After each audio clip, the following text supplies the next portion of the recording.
Hello artists, welcome back to the studio. Today we are painting this beautiful forest scene, again, a scene in my front yard. So let's get started. I've sped this up to 3 times the pace of what it actually took me to create this piece. So I just wanted to keep it manageable. And again, I would love to make it real time, and maybe sometime I'll do a real time video for you. But the fact is, I spend a lot of time and I do a lot of layering on certain pieces, and this was one of those pieces. Here I am working on pastel mat. I think it's the light gray pastel mat, and I am coming in with some gouache. If you haven't worked with gouache before, it's just an opaque watercolor type of a medium. It's water soluble, and I used a fan brush to create the tops of those trees. And now I am coming in with some sumi ink. I love doing underpaintings with sumi ink. It's a really fun medium. It just helps you loosen up. It dries a bit lighter than what you'll see here. I also like to just dip my water into what is already on the page and get some lighter values with that ink. So I'm not going for a perfect underpainting here. I think a lot of the purpose for me of doing an underpainting is really to loosen up. It helps me to get a feel for the scene. But it also does help establish values in the major areas. It's just this major blocking in of values. It does not have to be perfect. But I also like playing with the color, as you'll see in this piece. As it progresses, a lot of that turquoise gouache up at the top of the trees I'll enhance with pastel on top, but some of it will peek through. So really, I just love playing with underpaintings. Now on pastel mat, I did have to lay a board. I didn't have to, but I wanted to lay a board on top of this particular piece after everything dried, and I let it sit for about a half an hour, and that flattened it out quite a bit. I just put a heavy board on top of it. It gets a little bit warped. I just like my substrate to be perfectly flat. So just a heads up, if you're planning on doing a lot of wet underpainting on a piece of pastel mat. I don't really use rubbing alcohol on pastel mat. I have done it before, but it really changes the tooth of the paper. And I don't particularly like what the tooth becomes. We're paying a lot of money for these expensive French pieces of paper, and I want to keep the surface and the tooth as is. So even though I've told you before that I don't often do value studies, I'm a pretty spontaneous painter, I really think of this beginning part of my process as my study. It may not be a color study, but it is a value study. I'm laying down those great big shapes. So I kind of think of the beginning of my process in that way, especially when I'm doing a very contrasted underpainting. Okay, so I've let it dry. You can see that the ink has dried quite a bit lighter. Now you can always go back in with multiple washes of ink or gouache, and I sometimes do that, but I wanted to get right to it with this piece. After it dried, you can see that I went in with sort of a orange colored pastel pencil and lightly drew in some line work, really just to reestablish some of those tree trunks. As the piece progresses, you'll see that I don't really stick to it. I don't really stick to the line work at all.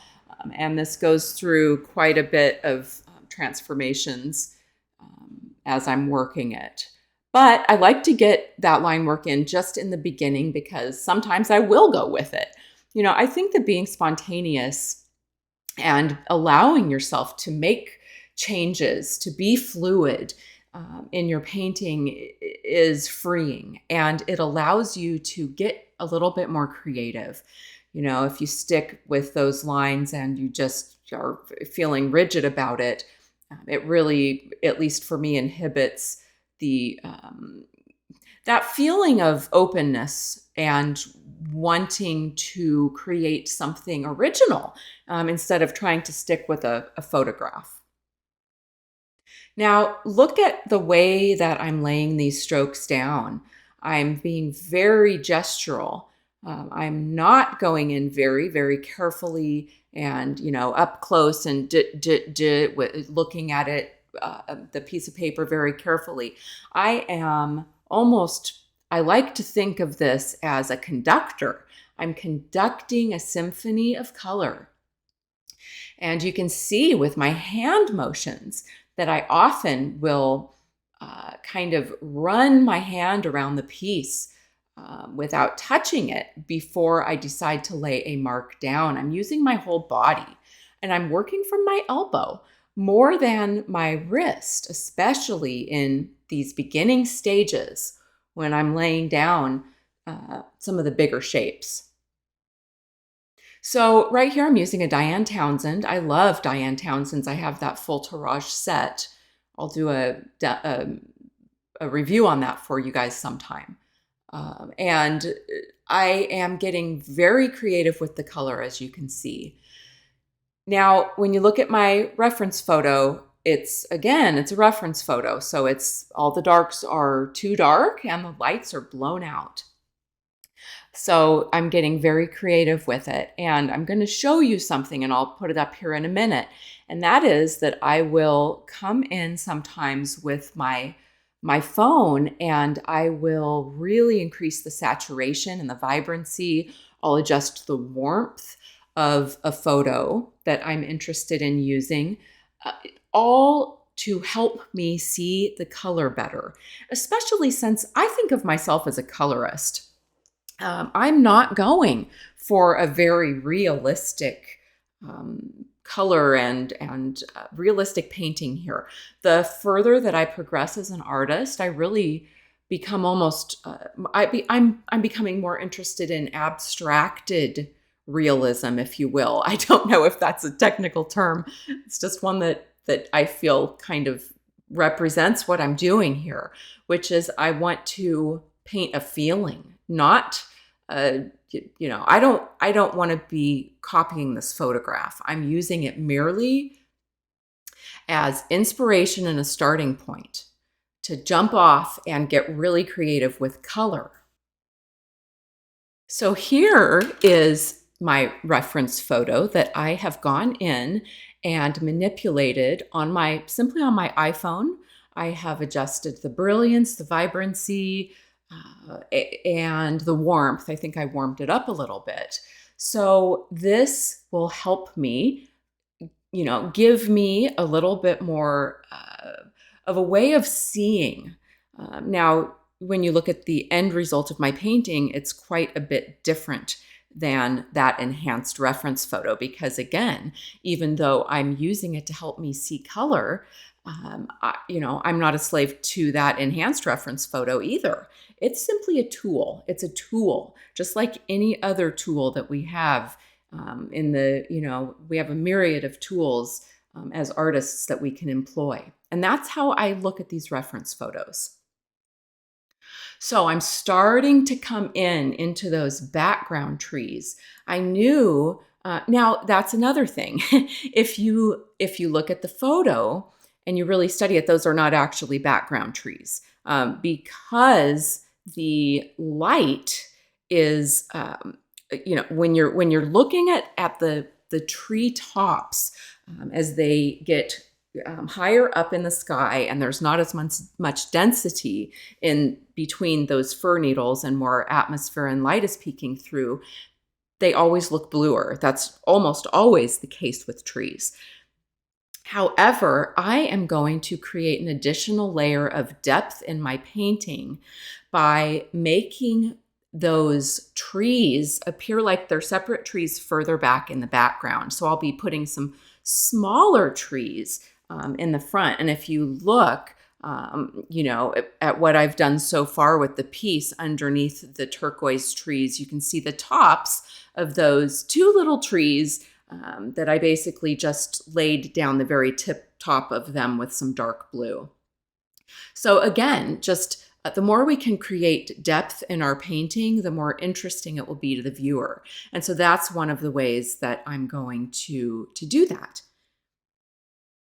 So you'll see throughout the piece that I'm working on that, starting to bring in a little bit of detail into my focal area. I'm also working all around the painting at once, not just working on one piece of the painting and then moving on to another piece, because the painting is a whole organism. I do almost think of it that way. It's its own living thing. And all of the colors and values and shapes are tied together. I want them all to work together in harmony. And so working all around the painting at once will help me visualize and see it as one solid painting, not disjointed like there's a sky and then I'm going to paste the trees down below after I finish the sky. Sometimes I will work more on one area than others, but in general, the goal is to work all around the piece. Now you'll see that I make quite a few changes in that area of interest. By the time the piece is done, I've actually cut out some bits of it just because it would be a bit redundant for you to watch it all. But you'll definitely get the gist of how I'm working here and what I'm doing. Spending quite a bit of time around that center of interest, which obviously will be the light shining through the trees back there. And what's important to me, and what I think that it takes me a little bit of time to realize myself, and by the end of the piece I resolve it, but there's some values, some vertical trunks that are coming up very close to that center of interest that I don't quite have dark enough and obvious enough right now. And I think that is a part of a little bit of a struggle for me until I really realize it later. I'm coming in now with some greens in that in the big dark tree at the left. And you can kind of see that the way that I'm handling that and where I'm laying that, it's kind of a dark toned mid bluish green. I laid that down next and kept the core of the tree blue, because as we move outward, the tree gets more light streaming through it. It's not as dense and it's going to become warmer. So we go from blue to blue-green. And as we come out even farther, I'll go to a warmer green, more of a true green, and then a yellow-green. So going from cool to warm on our tree.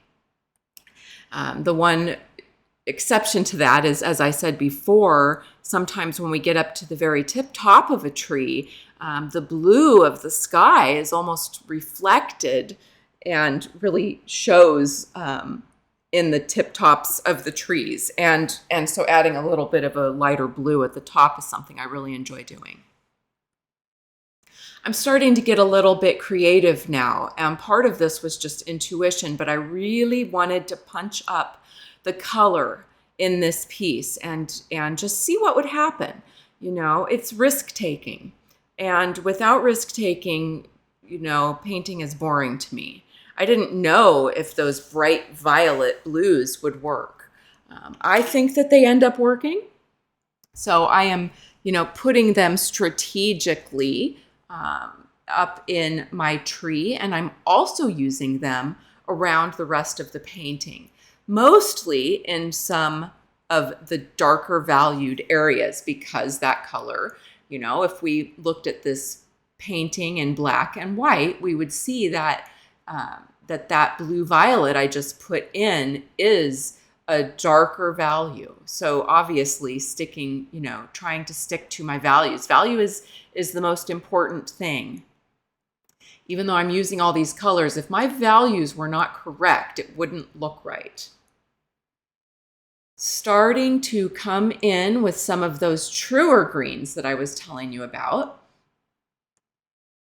And here, one of my favorite parts is starting to come in with some of those sky holes. I feel like in a forest scene like this, sky holes, whether they be white at the top or yellow like I'm putting in now, to indicate the sunshine peeking in behind the trees, it really pulls the piece together.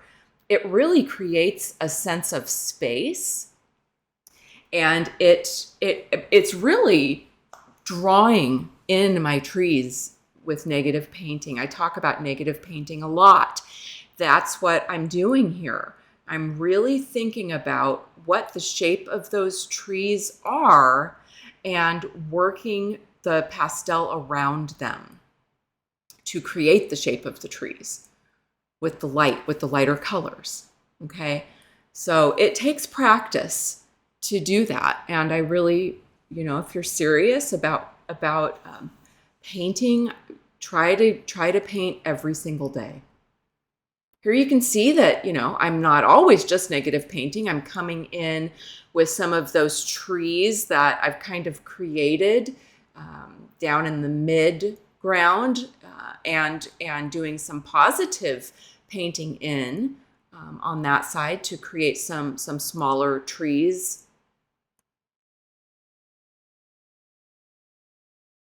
Starting to come in with some sky holes into the larger tree shape on the left. I've come in with a bit of a very slightly, subtly darker value back there than what I have used in the sky up on top, because when we go between trees with sky holes, the darkness of the tree is going to filter that light through. And if we just put the same value pastel in for our tree holes as we have in the sky, they would look too light. It wouldn't look right. So you want to go a little bit darker. Those sky holes will also gradate to a much, much warmer, as you can see already, color tone to a yellow. I go from a very light turquoise at the very top. It almost looks white here, but in reality, it's a very light turquoise, down to a bit of a warmer green, down to a yellow for the negative painting, which is the sky, or perhaps brush in the background. I'm working from harder to softer pastels, as I usually do. Right now, I'm working with a Giraud. Those long, round pastels that you see me using are Giraud's. They are one of my favorites, and they actually work quite well at any stage of a painting. They have quite a unique texture.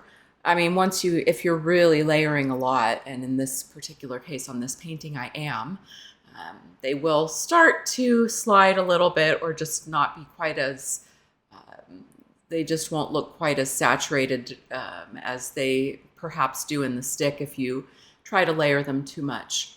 But in general, the way that I get away with layering so much in a piece like this is working from a harder to a softer pastel. So I'm using, from the beginning, most of the sticks I was using were Terry Ludwig's, and they're actually a medium soft pastel. I do employ very hard pastels, such as a new pastel, perhaps Cretacolor, some Rembrandts, at various stages in some of my works. But in general, just the way that I work, I do tend, once I'm actually coming in for the main painting, after I'm finished with an underpainting, I tend to come in with a medium soft, like a Terry Ludwig, pretty quickly. For these end some of the end strokes, I would recommend using Blue Earth. If you haven't used Blue Earth before, they're an absolutely beautiful pastel. I believe that they're actually made by Dakota Pastel manufacturer. They're a dakotapastel.com is where I buy a lot of my pastels and my supplies. And I'm using one right there. They're quite small, but they're quite affordable. I think they're only $3 a stick. So you can go in, you can purchase individually. You know, I love their range of yellows and earth greens. They have a very lovely assortment, and I've used quite a few of them along with my Giroux and Terry Ludwigs in this piece. They'll pretty much cover anything. You know, when I'm working like I am right now, really just figuring it out as I go, this focal area. I haven't quite figured out where I want those tree trunks to be. As I said before, you know, I think I've gotten a little lost, and I'm seeing, you know, I'm not seeing the forest for the trees. A bad joke, but in this focal area right here. And I'll realize later that I really need to darken up some of the trunks to create interest, because remember, in our focal area, in general, a general rule of thumb, it would be wise to say that your darkest and your lightest values should be in your focal area, your center of interest, because it will draw the eye. So right now, those tree trunks are just too light right in front of that, what you can kind of see of as that white piece that's popping through, that's the sun. So, you know, I'm starting to realize that now, and I'm starting to put in a tree trunk, but I believe I'll be adding another one even closer to the sun that's darker to really make that sun pop, because everything is relative. So if I really want that sun to shine through and to really make a statement, I will have to have something darker next to it. You know, it can be as white can be, but if I just have some pale yellows next to it, it just won't have the punch that I'm after. So really, again, getting creative with my color. And a lot of that is intuitive, but a lot of it also comes back to what I have discussed time and again in previous videos. And that is that as long as you keep your values and your temperature correct, you can get away with a lot when it comes to color. So if you look up at my tree, the big kind of canopy of the dark tree on the left, you can see that the temperature of it in relation to the rest of the painting is cool.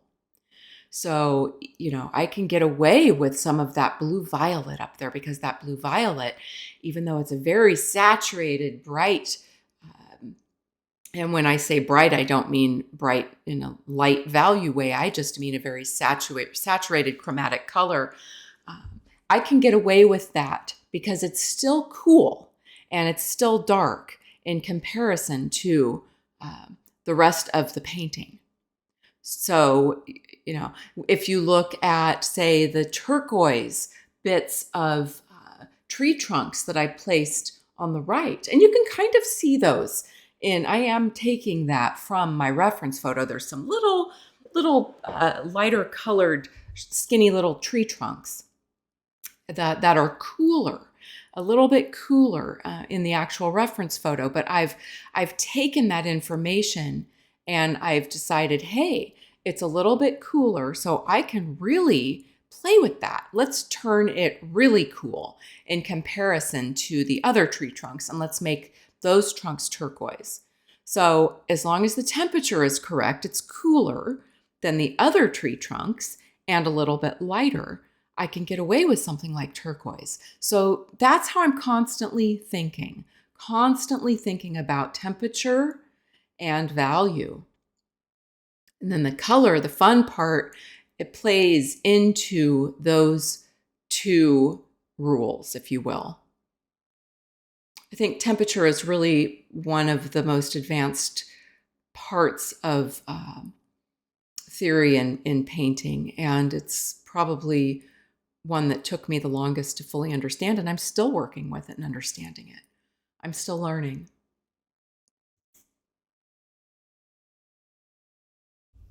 I don't pay a lot of attention to the grasses below. Uh, at the bottom of the piece, you'll see that I really abstract that. And I will put in a few little marks that will look like grasses, but overall, I'm just going more for a big shape. It's not the center of interest. It's really coming out that bottom. I don't want the eye concentrated or focusing on the bottom part of the painting. So to me, honestly, it doesn't really matter what's down there. It will just be some big swipes of color and some mark making that's in the correct value, and that will really be it. Sometimes I'll even, in certain paintings, just leave things unfinished in the areas that aren't important.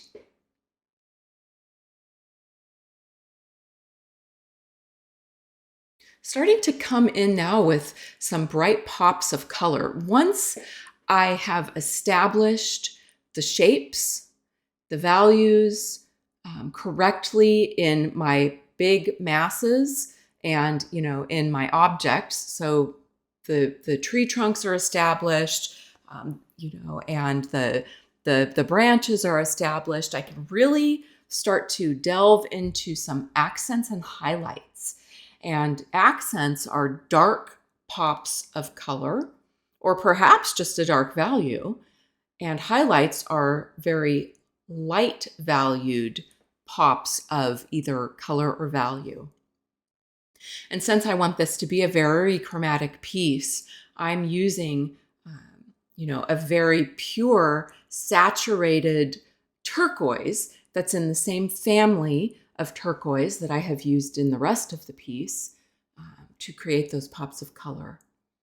And so because I know that I used the same family of turquoise up in my sky and in my trees in the background, those pops of turquoise will work.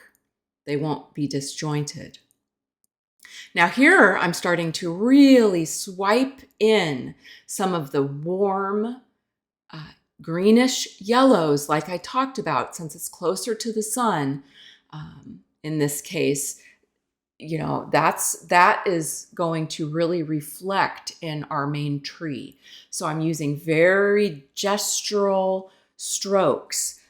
I want to create a sense of movement in this piece, even though, it's trees in a forest. I want the sun, I want it to look alive. And I'm doing that by using very gestural, bold strokes. And you can see that. It's like the light is exploding out of the tree.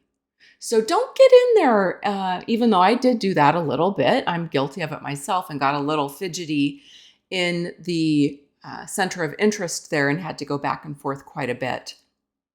But try not to get too fidgety. Try to use broad, brave strokes of color to really maintain that vibrancy, freshness, and aliveness that we want our paintings to have.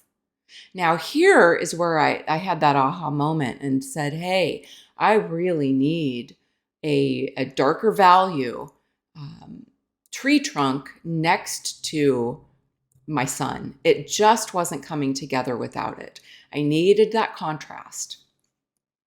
So I went ahead and stuck that in, and you saw that I used a ruler as well to help kind of just get that tree trunk a little bit more uniform. I also decided that I wanted to lead the eye through the piece, and one way that I could help that happen was to create a little bit more negative space in the background trees and let a little bit more sky peek through. Creating that V between those two background trees it created more interest. and allows some space in the composition. It allows the eye to travel up through that space and come back around. Really coming in with these finishing marks now, bringing in some bright oranges to really help my sun pop, and really just bringing in some details into that focal area, because that's where I really want the viewer to focus. So everything, all the strokes that I'm making, there I'm using a razor. I've had a little bit too much pastel there. So using a razor, a tool there to get some tooth back. But all of the strokes, all of the gestural marks that I'm making, I'm trying to put them down in a sense that will lead you back to that center of interest. Coming in here with the finishing marks, and really wanted even more contrast in that focal area. So I'm coming in with a little bit darker greens, because I just felt that it was, the space was too open underneath the sun. It needed some more foliage. It needed some more contrast. You'll see me now coming in with a very soft, I think that's a blue earth there, white, to finish off the piece. I hope you enjoyed this, watching this come together. I really enjoyed working on this. And I hope that you learned something. If you have any questions, let me know. I think that soon I will create a video that just goes over mark making, and I'll do it real time so that you can really focus in on how I do some of my gestural mark making. I'll see you soon.